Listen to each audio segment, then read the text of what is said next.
behalf of the people that are against what the USDA and the CDFA is doing.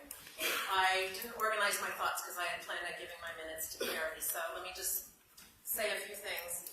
I lived through this nightmare in 2002-2003. I do not have poultry or chickens.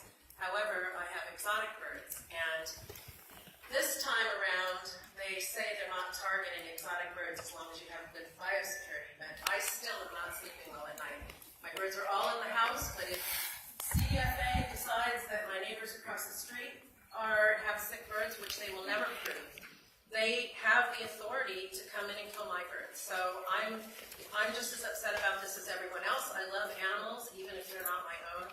This feels like the government at war with the citizens of this state. I thought the government worked for the people, not against the people.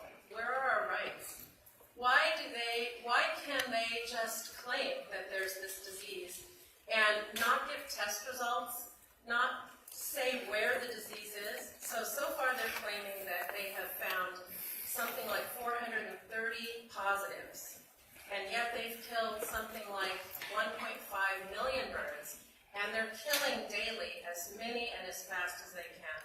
This just is so wrong. Do we not have any recourse, any way to appeal this? They give you an appeal process. You have to do it within 24 hours. I mean, I think it should be 3 days. A lot of times they serve these notices on a Friday, so that would make the appeals on Saturday. You appeal to them and they turn every single one of them down. So this is not fair. We demand conclusive proof of what they're claiming, that there is a virus. Also, I don't buy into their claim that this is the only way to stop the virus. When a child has a virus, you don't kill them and all the kids in their school. You quarantine them. You isolate. Why can't the CDFA put their resources into helping to isolate this virus, to educate the people that don't understand about good biosecurity, and help, be reasonable about this, not just go through and slaughter all the birds. So our First Amendment rights are being trampled on. They are bullying. They show up unannounced. They try to get people on the spot to agree to let them kill their birds. If you fight them, they get real nasty and start bullying, and then they'll get a warrant, and the police, our police that are supposed to protect us, stand by and let them do this in front of crying, screaming kids. It's just not right. Somebody needs to step up for us. Somebody needs to hold the CDFA and the USDA responsible for proving their claims. It's just not right. And I think there's something very sinister behind it all that they're not telling us. Thank you. Thank you very much.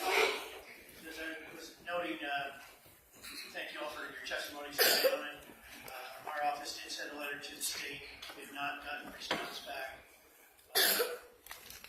We will forward our letter to our state legislators, which I would encourage all of you to be in contact with if you're not already. As you well know, it is a state agency that is conducting these eradication, and it is not county employees.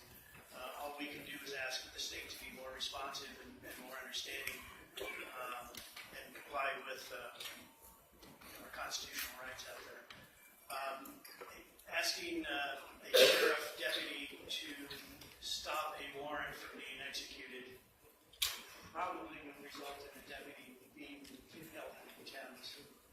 I'd let counsel do that. So it's not that I'm disagreeing with you on this process, but I don't think a sheriff deputy can stop a warrant from. Yeah, go ahead. Thank you, Mr. Chair. And yes, Sheriff Bianco did reach out to me, and over the past week and a half been